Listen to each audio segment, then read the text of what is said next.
आज हम बात करेंगे साइडो फर्स्ट ऑर्डर रिएक्शन की। साइडो फर्स्ट ऑर्डर रिएक्शन क्या होता है? ये एक्चुअली में फर्स्ट ऑर्डर रिएक्शन ही होता है, ठीक है ना। फर्स्ट ऑर्डर रिएक्शन ही होता है साइडो फर्स्ट ऑर्डर रिएक्शन जो उनसा होता है। ये तकरीबन फर्स्ट ऑर्डर रिएक्शन की तरह का ही रिएक्शन होता है, लेकिन इसमें जो उनसा एक रिएक्टेंट होता है ना, वो जाली होता है, फेक होता है। उस जाली रिएक्टेंट को आप रेट लॉ एक्सप्रेशन में, जो सी रेट लॉ एक्सप्रेशन आप रिएक्शन की बनाते हो ना, ये वाली जिसमें रेट ऑफ रिएक्शन लिखते हो, rate of reaction is equal to K, और इसमें आ जाएगा वो रिएक्टेंट। एक जो सा फेक रिएक्टेंट होगा ना, उसको नहीं आपने लिखना, और जो सा ऐसा रिएक्टेंट के जिसकी कंसंट्रेशन लेस होगी, उस रिएक्टेंट को आपने रेट लॉ एक्सप्रेशन में लिखना है। और ऐसा रिएक्टेंट के जिसकी कंसंट्रेशन ज़्यादा है, बहुत ज़्यादा मिकदार में मौजूद है, ठीक है ना, उस रिएक्टेंट को आपने रेट लॉ एक्सप्रेशन में नहीं लिखना, वो होगा आपका एक्सेसिव रिएजेंट, ठीक है ना। उसको आपने इस रेट लॉ एक्सप्रेशन में नहीं लिखना। इस तरह से आप साइडो फर्स्ट ऑर्डर रिएक्शन की एग्जांपल दे सकते हो। अब इस रिएक्टेंट की मोलर कंसंट्रेशन की पावर क्या है? 1 है। तो हमने अभी पढ़ा है कि रिएक्टेंट की मोलर कंसंट्रेशन की पावर अगर 1 हो, तो वो कौन सा रिएक्शन होता है? First order reaction. अगर रिएक्टेंट की मोलर कंसंट्रेशन की पावर 1 हो ना, तो समझ लेना वो फर्स्ट ऑर्डर रिएक्शन है। अगर रिएक्टेंट की मोलर कंसंट्रेशन की पावर क्या हो? 1 हो। अगर रिएक्टेंट की मोलर कंसंट्रेशन की पावर 1 के इक्वल हो, तो समझ लेना कि वो जो सा रिएक्शन है वो फर्स्ट ऑर्डर रिएक्शन है, ठीक है ना। लेकिन साथ सैडो तब आएगा कि जब यहाँ पर एक रिएक्टेंट ऐसा आपने लिया है कि जिसकी कंसंट्रेशन बहुत ज़्यादा है, उस रिएक्टेंट की कंसंट्रेशन बहुत ज़्यादा है, इस रिएक्टेंट की कंसंट्रेशन बहुत ज़्यादा है, एक्सेसिव रिएजेंट है, इसलिए आप इसको रेट इक्वेशन में दर्ज नहीं करेंगे, ठीक है ना। नतीजा क्या निकलेगा? फर्स्ट ऑर्डर रिएक्शन के साथ आपने सैडो लगा देना। सैडो का मतलब क्या है? फेक, नकली। ऐसा रिएक्टेंट का जो फेक है, जिसकी कंसंट्रेशन ज़्यादा है, उसको आपने रेट लॉ एक्सप्रेशन में दर्ज नहीं किया, ठीक है ना। इसको ऐसे रिएक्शन कहते हैं सैडो फर्स्ट ऑर्डर रिएक्शन। वही वाले इसकी डेफिनेशन लिखेंगे, those reactions in which one reactant is taken in excess, जिसमें एक रिएक्टेंट की मोलर कंसंट्रेशन बहुत ज़्यादा होती है। रिएक्शन के अंदर एक रिएक्टेंट की कंसंट्रेशन बहुत ज़्यादा होती है, ठीक है ना। समझ आ गई? The rate of reaction is only depend on the concentration of one reactant. इसमें जो सा on the concentration of one reactant, इसमें जो सा रेट लॉ एक्सप्रेशन है, रेट एक्सप्रेशन जो सी है, ये जो सी रेट एक्सप्रेशन है, ये वाली रेट ऑफ रिएक्शन जो सी है, ये जो सी रेट एक्सप्रेशन है, ये सिर्फ और सिर्फ एक ही रिएक्टेंट की कंसंट्रेशन के ऊपर डिपेंड कर रही है, ठीक है ना। The rate of reaction is only depend on the concentration of one reactant except excessive reagent. Excessive reactant के अलावा, एक्सेसिव रिएक्टेंट के अलावा, ठीक है ना, रेट ऑफ रिएक्शन जो सा है वो सिर्फ और सिर्फ एक ही रिएक्टेंट की कंसंट्रेशन के ऊपर डिपेंड कर रहा है, और जो सा एक रिएक्टेंट है जिसकी कंसंट्रेशन बहुत ज़्यादा है, इसके ऊपर डिपेंड नहीं कर रही रेट एक्सप्रेशन, सिर्फ एक ही रिएक्टेंट के ऊपर डिपेंड कर रही है रेट एक्सप्रेशन। और तो कुछ नहीं बताना यहाँ पर, ठीक है ना। समझ आ गई आपको? यहाँ पर अब हम बात करेंगे आगे। अब हम बात करेंगे कि इसी तरीके से मैं एक और एग्जांपल दे देता हूँ। फॉर एग्जांपल यहाँ पर रिएक्टेंट ले लो, बहुत ज़्यादा मिकदार में रिएक्टेंट है, और यहाँ पर एंजाइम ले लो, ये एक एंजाइम है। ये एंजाइम जो सा है, इस रिएक्टेंट के साथ एक एंजाइम एक रिएक्टेंट के साथ जुड़ता है। ये हमने एक एंजाइम लिया है और एक ही रिएक्टेंट है, ठीक है ना। एक एंजाइम एक रिएक्टेंट के साथ जुड़ेगा और यहाँ पर ये बना देगा। एक एंजाइम जब एक रिएक्टेंट के साथ जुड़ेगा ना,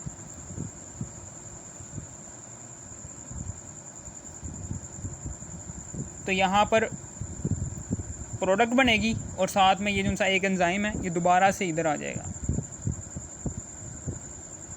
हमेशा याद रखना ये रिएक्टेंट तभी प्रोडक्ट बनाएगा कि जब ये एंजाइम इस एक रिएक्टेंट के साथ रिएक्ट करेगा, तभी ये प्रोडक्ट बना सकता है, अदरवाइज नहीं प्रोडक्ट बना सकता। अगर फॉर एग्जांपल मैं यहाँ पर एक रिएक्टेंट की जगह 10 रिएक्टेंट ले लेता हूँ और एंजाइम एक ही लेता हूँ, तो क्या ये रिएक्शन की रफ्तार तेज़ होगी? रिएक्शन बहुत तेज़ी से प्रोसीड होगा? नहीं होगा, क्योंकि सिर्फ और सिर्फ एक ही एंजाइम लिया ना, तो एक ही एंजाइम यहाँ से एक ही रिएक्टेंट के साथ मिलेगा। एक एंजाइम एक ही रिएक्टेंट के साथ मिल रहा है +1 रिएक्टेंट, ऐसे कर लो, और नतीजे के तौर पर प्रोडक्ट बन रही है और दोबारा से एक एंजाइम ये आ गया और दोबारा से ये एक एंजाइम यहाँ से एक रिएक्टेंट के साथ मिलेगा और दोबारा से ऐसे रिएक्शन की रफ्तार तब ज़्यादा होगी कि जब हम एक एंजाइम ले लेते हैं। जब हम 10 एंजाइम ले लेते हैं और 10 ही फॉर एग्जांपल यहाँ पर 100 रिएक्टेंट ले लेते हैं, अब चलो यार 10 रिएक्टेंट ले लेते हैं, 10 रिएक्टेंट ले लेते हैं, अब क्या होगा? अब 10 ही एंजाइम 10 रिएक्टेंट के साथ मिलेंगे और नतीजे के तौर पर 10 यहाँ पर एंजाइम और रिएक्टेंट आपस में मिल रहे हैं। एंजाइम और रिएक्टेंट आपस में यहाँ पर मिल रहे हैं। यहाँ पर 10 मॉलिक्यूल्स प्रेजेंट होंगे एंजाइम और रिएक्टेंट के आपस में मिले हुए, और जैसे ही ये ब्रेक होंगे तो यहाँ पर प्रोडक्ट बनेगी और 10 एंजाइम वापस से हमें मिल जाएंगे और 10 एंजाइम फिर दोबारा से यहाँ पर आएंगे 10 रिएक्टेंट के साथ फिर से रिएक्शन करेंगे और इस तरह से ये रिएक्शन चलता रहेगा। इस तरह से आपकी रफ्तार यहाँ पर रेट ऑफ रिएक्शन तेज़ हो गया, यहाँ पर रेट ऑफ रिएक्शन बढ़ गया, बहुत ज़्यादा बढ़ गया, लेकिन यहाँ पर रेट ऑफ रिएक्शन जो सा ये नहीं बढ़ा। यहाँ पर आपने रिएक्टेंट की कंसंट्रेशन को बढ़ाया है, इसके ऊपर डिपेंड नहीं करता आपका रिएक्शन, यानी कि ये रिएक्शन जो सा है इसके ऊपर डिपेंड नहीं कर रहा, इसके ऊपर डिपेंड नहीं कर रहा। ऐसा रिएक्टेंट कि जो रिएक्शन के अंदर बहुत ज़्यादा मिकदार मौजूद है उसके ऊपर ये रिएक्शन डिपेंड नहीं कर रहा, हमेशा ये रिएक्शन डिपेंड कर रहा है इसके ऊपर, क्योंकि ये जो सा है इसके ऊपर डिपेंड कर रहा है, क्योंकि ये बहुत ही ज़्यादा मिकदार में मौजूद नहीं है, कम मिकदार में मौजूद है और यही रिएक्शन को चला रहा है। ये एक्सेसिव रिएजेंट है, समझ लेना, ये एक्सेसिव रिएक्टेंट है, ये एक्सेसिव रिएक्टेंट है, इसके ऊपर डिपेंड नहीं कर रहा, ठीक है ना। इसके ऊपर डिपेंड नहीं कर रही हमारी जो सी रेट एक्सप्रेशन है, डिपेंड कर रही है तो सिर्फ सिर्फ इसी के ऊपर डिपेंड कर रही है, इसके ऊपर, यानी कि यहाँ पर अब हम रेट इस रिएक्शन का मैं रेट एक्सप्रेशन नीचे लिखने जा रहा हूँ कि rate of reaction is equal to सिर्फ और सिर्फ यहाँ पर के के साथ यही एंजाइम की मोलर कंसंट्रेशन आ जाएगी, इसकी पावर में 1 आ जाएगा और तो कुछ नहीं है, ठीक है ना। ये है, और ये एक्सेसिव रिएजेंट था, एक्सेसिव रिएक्टेंट था, इसको हमने यहाँ पर नहीं लिखा और तो कुछ नहीं है। ऐसे रिएक्शन को कहते हैं हम, ये क्या है, ये सैडो फर्स्ट ऑर्डर रिएक्शन है। ऐसे रिएक्शन के जो एंजाइम की मौजूदगी में हो रहे हों और सिर्फ एंजाइम की कंसंट्रेशन को बढ़ाकर ही आप रिएक्शन की स्पीड को बढ़ा सकते हैं, ऐसे रिएक्शन को कहते हैं सैडो फर्स्ट ऑर्डर रिएक्शन, ठीक है ना।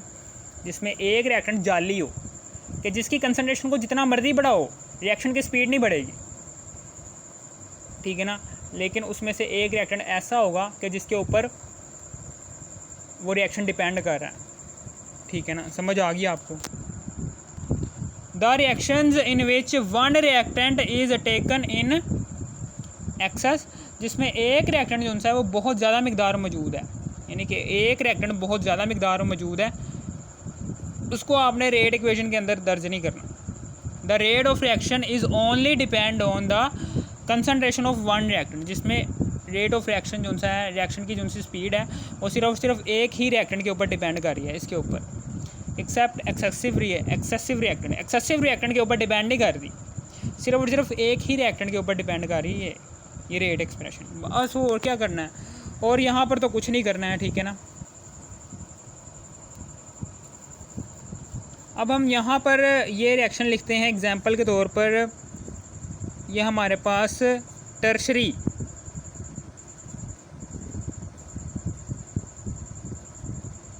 ब्यूटाइल ब्रोमाइड है। टर्शरी ब्यूटाइल ब्रोमाइड जब वाटर के साथ रिएक्ट करता है तो इसमें वाटर के साथ रिएक्ट करता है, मैं क्या वाटर को ऐसे लिख सकता हूँ, ऐसे करके, हाँ लिख सकता हूँ। अब हम क्या करेंगे, यहाँ से जो सा ये Br है ये इस H के साथ जाएगा, HPr बन जाएगा, और ये OH जो सा है ये इसके साथ जाकर लग जाएगा, H3C bond C H3 bond, ये OH यहाँ से निकलेगा, इस Br के साथ की जगह पर जाकर लग जाएगा इस तरीके से, और यहाँ पर CH3 आ गया, और यहाँ पर आ गया ये H जो सा है ये Br के साथ जाकर मिल जाएगा, तो HBr बन जाएगा, और तो कुछ नहीं है, और तो यहाँ पर मैंने कुछ नहीं बताया, ठीक है ना। अब यहाँ पर जो सी ये प्रोडक्ट बन रही है ना, ये प्रोडक्ट जो सी है, ये प्रोडक्ट की कंसनट्रेशन जो सी है, ये रिएक्टेंट जो सा है ये H2O बहुत ज़्यादा मिकदार मौजूद है, ये क्या है, ये एक्सेसिव रिएक्टेंट है, एक्सेसिव रिएक्टेंट है, एक्सेसिव रिएक्टेंट, ठीक है ना, ये एक्सेसिव रिएक्टेंट है। और ये कौन सा रिएक्टेंट है, ये ऐसा रिएक्टेंट है कि जो रिएक्शन को चला रहा है, जिसकी कंसंट्रेशन कम है, और इसी के ऊपर डिपेंड कर रहा है ये सारा का सारा reaction.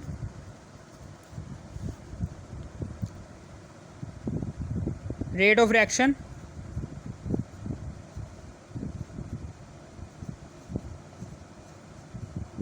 Reaction is equal to K, हम क्या करेंगे, इस एक्सेसिव रिएजेंट को यहाँ पर नहीं लिखेंगे, एक्सेसिव रिएजेंट की कंसंट्रेशन को मैं यहाँ पर नहीं लिखूँगा, मैं यहाँ पर इस रिएक्टेंट की कंसंट्रेशन को ही मैं यहाँ पर लिखने जा रहा हूँ, सिर्फ इसी को ही मैं यहाँ पर लिखूँगा।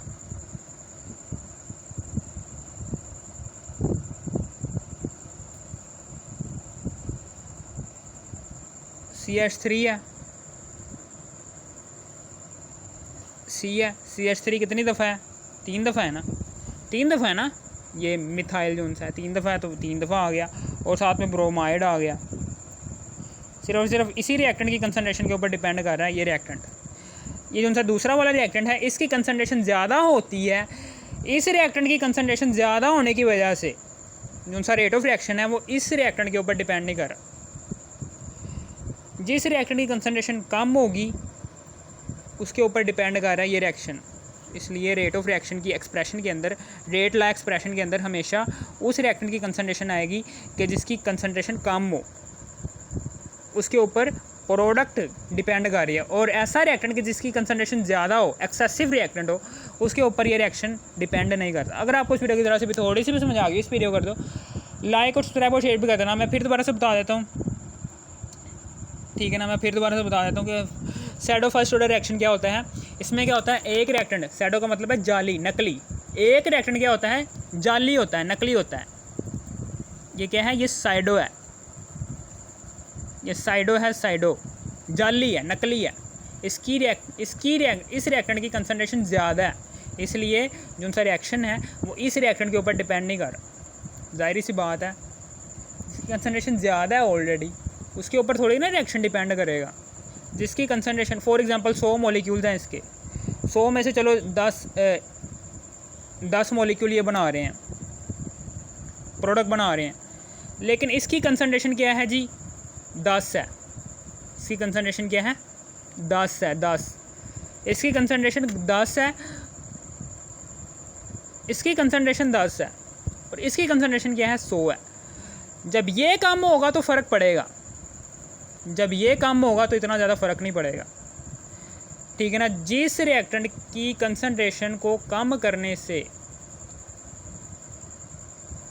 रिएक्शन की रफ्तार में फ़र्क, रिएक्शन में फ़र्क पड़े ना, तो समझ लेना उसी के ऊपर डिपेंड कर रहा है। जिसकी कंसंट्रेशन कम हो उसी के ऊपर रिएक्टेंट की रेट ला एक्सप्रेशन डिपेंड कर रही होती है, यानी कि ये जो उनसे हैं इसके ऊपर डिपेंड कर रही है। तो यहाँ पर आ गया और तो कुछ नहीं है। ये H2O इसकी कंसनट्रेशन ज़्यादा है तो इसलिए इसके ऊपर डिपेंड नहीं कर रहा।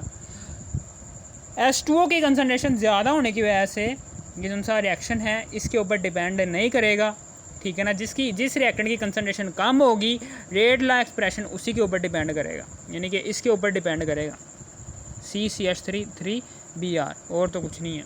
अगर आपको इस वीडियो की ज़रा सी भी थोड़ी सी भी समझ आ गई इस वीडियो कर दो लाइक और शेयर भी कर देना। 100 मॉलिक्यूल्स अगर वाटर के अगर 100 मॉलिक्यूल्स में से 10 मॉलिक्यूल रिएक्ट करके प्रोडक्ट बना रहे हैं, 1000 मॉलिक्यूल हैं, चलो 1000 मॉलिक्यूल हैं वाटर के, फिर इसके सिर्फ 100 हैं।